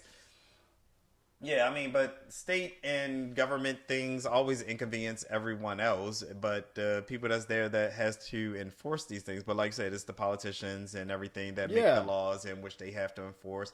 But yeah, sometimes it's the people that work there. Like, you chose to work for the government. I didn't choose to work for the government. And I agree with that. You chose to you chose your government That's any job. job Yes. for your benefits, your retirement, and so Yeah. we know why you chose the job. Yeah. Now that you're here, you're miserable, and you just waiting on your retirement. But don't take this shit out on me. No. You know, like, don't take Do this shit your out. fucking job. Oh, okay. Yes. Oh. That's how I okay, feel. okay. Like your legitimate job, not when I'm bartending and we ain't got what you want. Haha. Because that's annoying. Shit. Miranda rights doesn't necessarily mean you're getting arrested, right? Miranda gotta show Not up. necessarily. So okay. So the whole thing with Miranda rights. If I'm not asking you questions about the crime, I don't need to read you Miranda. So if I already know, It's only to get answers. yeah, To let you know about what the your rights about. Yeah. right. So like if you can further incriminate yourself, by the questions that I'm asking, and you're detained, then I need to read you Miranda. So if you pull me over, you got me my Miranda when you pull me over. Because, Well, see, but if I, because I I ain't if I- incriminating myself, so you got which is exactly why you don't have to say anything. I witnessed whatever it is that I witnessed, and that's Right, don't what- ask. Do you know why I that's pulled what you I'll- over, Miranda? You gotta say it before I say it. Is she in the back? Okay, read her. Is she coming up? Is she coming up next? Because I ain't answered a damn thing. Y'all know right? No. Yeah, I'm not ever. I think that I don't get pulled over often, and I don't encounter the police often. But I feel like if I ever do, I'm Most just gonna be people like, don't. no, I'm going to be like, I'm not answering anything because, again, the Miranda rights when they say this can and will be used against you. Remember we had that conversation. I think it changes, or it may have been rewritten because I've also heard it can, not can and will. Can or will. Can and may, or something like it's not like the can and will sounded to me like whatever you say, we're gonna figure out a way. We to know make you know about guilty. heart. Why don't you go ahead and cite it for Yeah, us? do you know it by heart? I have a card that I read it off of. Oh Okay, shit! you're one of those. So I because hate when they on the video. especially like as a detective, because if it goes to court and to your point, like they're saying and or, and a good attorney may be like, well, what does that actually mean? My client didn't understand exactly like what you meant. So even though I do know by heart, like I always would still read it off Okay, of the card, got you. just to make sure one, but also if they ask me to recite it on the stand, which they have, and I'm like, and they want me to do it off from memory, I'm like, I don't ever do it by memory. So that if I'm just nervous or something like that and I get it wrong, they're like, ha, we got your ass. Yeah. So, gotcha. but I always read it off of a card. Okay. But there's also a few situations where Miranda actually have to be read. And typically as a detective, I read it much more than when I was a street cop, because People most just- of the I time think the arrest I was making, it was like for crimes that happened already. Like there's a witness to it. Somebody saying, I saw this person do this thing, or I witnessed them do this thing. No Miranda needs to be done. Like I I think already the have general everything I need. consensus is that if you are read your Miranda rights, I'm going to jail. No, not necessarily. No. Yeah, but I've come to know it as I got to ask you something. Yeah, I have to ask you something. So I need to About do a this. specific crime Yeah. that Not I just general suspect you. questions, Yeah, yeah. that I suspect you to Have have been involved committed. in. Yeah, or So, involved. what's your name, Miranda? So name and stuff like that, that's different. What's your name, Miranda? Last name right? Read them to me. I'm not incriminating I myself. need those, please. Fifth, plead the fifth. Let me ask you this. And this, I don't know if you can answer it or not, or how you want to answer it. Is there a code if you're pulled over by another cop? No. So it's like you handle them just like any other. Like if you pulled over someone, And they said, is there any value in them? Like I'm a cop too. Oh yeah, absolutely. There is value in that. To me, as the cop pulling over another cop, Uh-huh. absolutely. What value does that add? They get a pass. Yeah, they more than likely they'll get a pass. Wow, I didn't think you. That's why they put those little stickers on their license plate so people will know. Or once they And run it's it. just like, and some people were like, oh my God. And I'm not talking about they committed a real crime or whatever the case may be. I'm talking about They like speeding. things that you can let an average person go on. You have discretion. Is it looked down upon if you do give someone a speeding ticket? Absolutely. A cop? Yeah. Oh yeah. Oh. It's not. Yeah. What if they drunk? Because especially different That's story. different. Oh, okay. Yeah, different Because story. I've seen that. I'm gonna start sending them to you. They're so good. Don't They are send- so don't send me good. that The video. one guy was like, no. He was like, what do you want me to do? He was like, let me go home. He was like, I can't. It's on body cam. You're a cop. I could lose my job. He was like, no, I'm not getting out the car. The only thing that pisses me off sometimes is, call it what it is, when these white cops, any cop actually, let me not put, but I feel like I've seen a lot of white cops give a lot of grace to white people in videos. And this is, again, me watching videos. But if it's a black person, immediately, get out the car, da-da-da. If it's a white person, get out the car. No, I'm not getting out the car. No, you're going to get out the car. Here's another one real quick. Because it just popped in my head and I've been losing it. What do you see the value in people asking for what is it? When they be like, call your sergeant. Oh God. Call your sergeant. Supervisor. Yeah. I want a manager. I want a manager. Yeah. I'm not doing nothing till you call the sergeant. Yeah. I feel I'm like, so glad that you asked that. Thank you for that question. Because I actually watched a video the day before yesterday where somebody send it to was you? no. Okay. Maybe I should have. Did I? I don't know if I sent it to you. So I was gonna send you some, but Ramont was like, "Don't send any before the show because we don't want to make it about." Yeah. that. But here we are. Okay.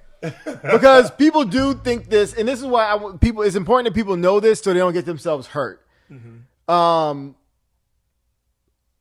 A supervisor, they're only the individual police officer is the person who has the authority to enforce the law. Right. Like they don't get that authority from a supervisor. So if I'm stopping a car, if I'm taking some kind of law enforcement action, like that's on me. I will be held responsible for whatever goes right or wrong. Okay. The supervisor's responsibility is to make sure that I'm not doing anything that's illegal or against policy or regulations or whatever the case may be. They can't tell me to not arrest somebody unless I'm doing it and I'm like, it was wrong. Like Right. they didn't actually break the law. It's against our policy or whatever the case may be. So when people say like, oh, I'm not doing anything until the supervisor gets there, it's like, it don't matter what they say when they get here, because if I know that what I've done or what I saw is what I actually saw, you're going to jail or getting a ticket or whatever the case may be anyway. And it only makes it worse. So for me, and I've had this happen to me personally a couple times, I yanked them out of the car because I am not going to sit here. One, it's a safety issue. Because now if I'm telling you to get out of the car, you're probably making an assumption that you're going to go to jail. People get desperate when they want their freedom. And I don't know what's in the car. I haven't searched it or anything like that at this point. So if I tell you to get out of the car, you're refusing to get out of the car. One, that's a red flag because most people, like I said earlier, listen to the police. When you tell them to do something, they're going to do it. They might do it reluctantly, but they're going to do it. So somebody who's at this point passively resisting, it's making me think why, because a normal person does not behave this way. So I cannot, and then who knows how long it might take for a supervisor to get there. Right. So There's that. Because it's one supervisor per. But like for area, Gotcha. yeah, like they have a large area or in a bunch of cops that they're responsible for. Right. So they could be tied up if they're busy or whatever the case may be. So I am not going to wait for a supervisor As you should. Yeah. I agree. to show up because it doesn't, like, again, as long as it's not illegal, the thing that I'm doing, whatever I said is going to happen anyway.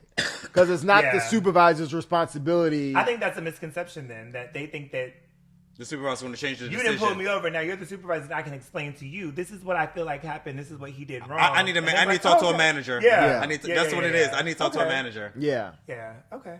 So don't ask for it. Because, I mean, if you think that the cop is doing, like, if they're behaving unprofessionally, I'm But then going to that's call like- dispatch back. But then the reality, and you can correct me if I'm wrong, the reality of the situation is I can go ahead and say that, but now we have to wait until, I guess, the body cam is reviewed. I'm still going, if I'm being arrested, I'm still going to be arrested in that moment. yeah. Potentially. More than likely. And then I just have to fight that on the back end. So calling someone in there and saying I'm not doing anything, for me. It's the in my head. inconvenience. Yeah. It's just like. And I feel like that's what- Yeah, but that's and just now I'm prolonging in it for me, jail. too. Now I missed about 2 days of work. Now it's the inconvenience. Yeah, no, That's thank why. you. But if the supervisor will eventually come out, Yeah. so like, but again, While I'm in the back of your car. exactly. Sitting. Because because again, makes I'm no not sense. for You safety might as well for just- safety reasons. I'm like this. After I told you to get out of the car and you refused to get out of the car, like yeah, that's gonna be a problem. Have you been No. handcuffed Yes. in a car? Yes. That shit is so uncomfortable. I've gone to jail. Holding. I've never. I didn't go gone to that jail. far. I just took a ride. They I was dropped in me off. holding. They dropped me off. They said we're gonna let them I take was care of you, young. and I said I was young when it I was happened. youngish. It wasn't even my fault. It wasn't my fault. It wasn't my fault. I remember your story. Mine was all my I fault. was in the wrong place at the wrong time. Yeah, mine was all my fault. I had nothing to do with it. Mine was all my fault. That was the most. My charges were dropped. uncomfortable. You can't Well, there you find go, dropped. I don't know if mine were dropped. Expunged. Well, they're still there, them. And was because of my age, they were expunged. Yeah. so you can't find them anywhere. No.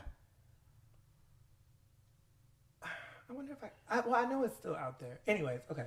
You can get That's it all the questions. expunged. Do you have any questions? Any more questions? Thoughts, feelings, scenarios?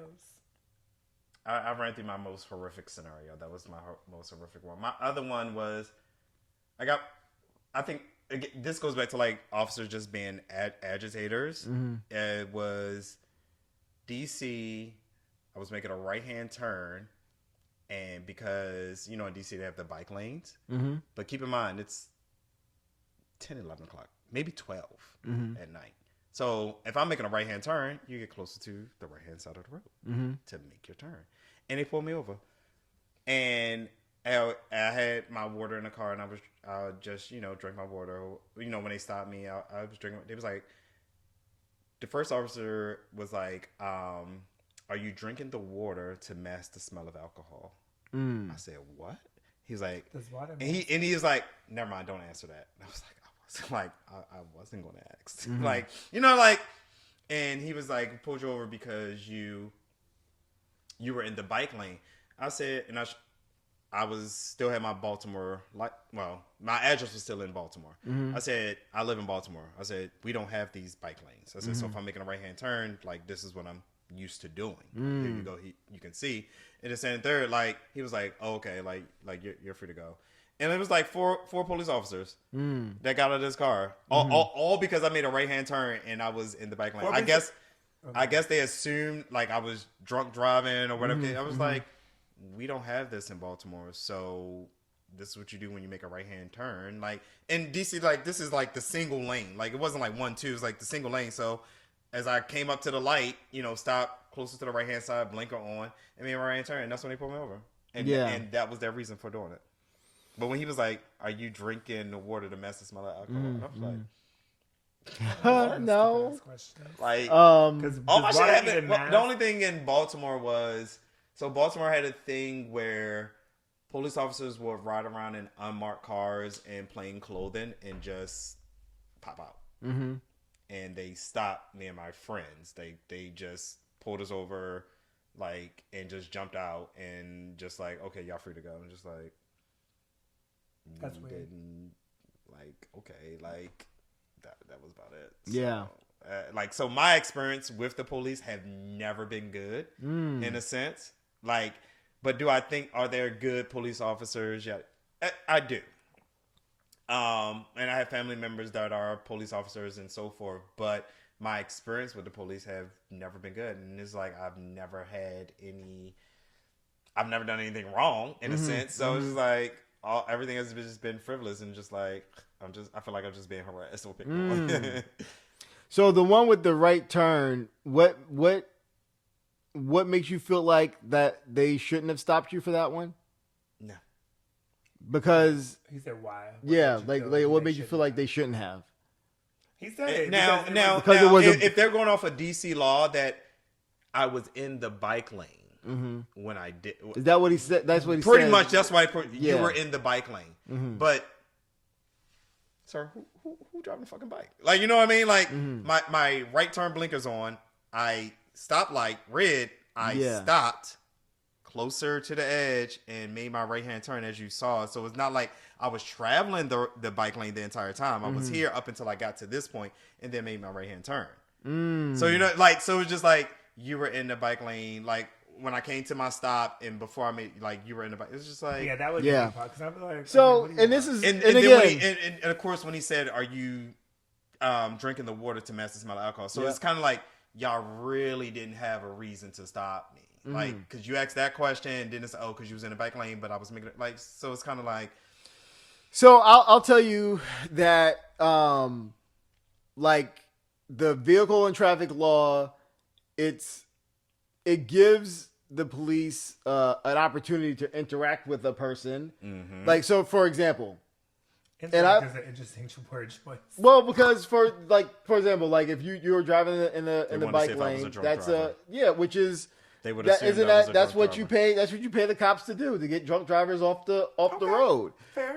So like, to me, when I hear that your scenario, I'm like, Had he He not let you- asked he that let you question, go. it would have been cool. Like if they say, "Oh, because you were in the bike lane," and I would have said, "Oh, I'm not from here." Like, you know what I Yeah. mean? Like, I'm not used to that. So like, this is what I do back home. So muscle memory. Like, I'm not Yeah. drive down here all the time. Right. But when he asked that question, it's what created the pause and the doubt in my mind. Like, you all were of a really sudden. looking for You a were drunk- right, exactly. You were looking for a dri- drunk driver. Yeah. And it's like, I'm not it, because you fucked up with that question. And then we said, he asked her, it's like, never mind, don't answer that, because you fucked up. Like, why the fuck would you ask that? And why would I drink water to mask that? Right. That Yeah. makes sense.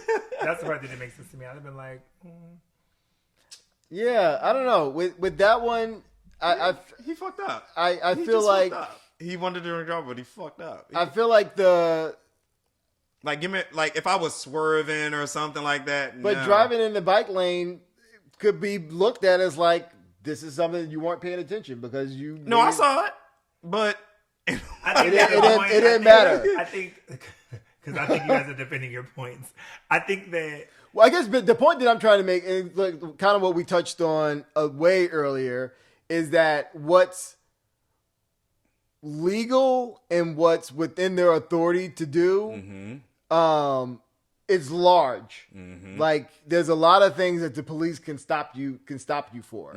So, was what he did in your scenario illegal or like wrong as far as when we're looking at this through an official capacity? No, it wasn't illegal. because like, it's not I get that it's part. not okay to drive in the bike lane. Right. That's Yeah, illegal. I get that part. Yeah, I Yeah. get that. So, like, had it been that, like, hey, I pulled you over because you were in the bike lane, and I explained I'm not from here, I'm from Baltimore, like, we don't have this, so Yeah. I wouldn't have, wouldn't have known otherwise. Right. But it was the bike lane situation came after the drinking water to mask the smell of alcohol. I got you. So like that, so he led already wrong.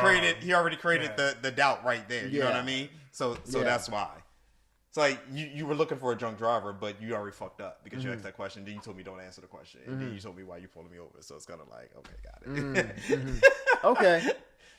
Maybe he just got a training that day. I don't know. Yeah. He was working a beat that night. Right. It was He four just of them got in the on car. They training. forgot to park their van. They were supposed to be walking. You know. Which is possible. Which is possible. It was four of them. I mean, they let me go, but I was just like, okay, like, Yeah. whatever. Do you have any final words, thoughts, feelings? Well, thank you for having me. That's the first time anybody's thanked us. Thank you for having Is me. it? Maybe not. No, I find that hard to believe. No, they always say thank you. Maybe we Why never not? ended it like this. What, like just so? No, Keena said it. Q said it. Yeah. I'm sorry, y'all. See. You're welcome. Yeah. Yeah. You're welcome. Okay. Yeah. you. I appreciate having the opportunity to have this this conversation because I realize most people do not have a police officer to ask questions to. Yeah. Most people don't have that connection to bounce things off of a person. So I think this conversation will give people some insight that they otherwise would not have had. Yeah. And hopefully that it just, I don't know, they take that into their everyday lives and Be better you know, citizens. Now, if people start to Yeah. ask us questions, are you? Oh, I open was to just answer going to them? ask. Oh, If okay. people start asking questions, are we going to be able to be like, Absolutely. And they were like, I'm I more got than this happy ticket to. because, like, what's your So okay, we is You're not right, no, sitting no, on no. the Yeah, general questions about law enforcement. Yes, but not like getting We ain't into giving no last specifics. name. When They're I'm gonna be like, not, we're not "Oh, giving so legal Jason said." Okay. advice. We'll No say legal that. advice? Yeah, no legal advice. But yeah, I'm open to answering general questions that people have of Absolutely. like policing in general. Well, we appreciate your time and your Absolutely. expertise. Thank you guys for listening, and we'll talk to you again soon. Later. Bye. Bye. Hey, what's going on? It is Ramont and Reese, and we want to thank you for listening to another episode of A Little R&R. Please subscribe, rate, and comment. Please, please, please, and friend.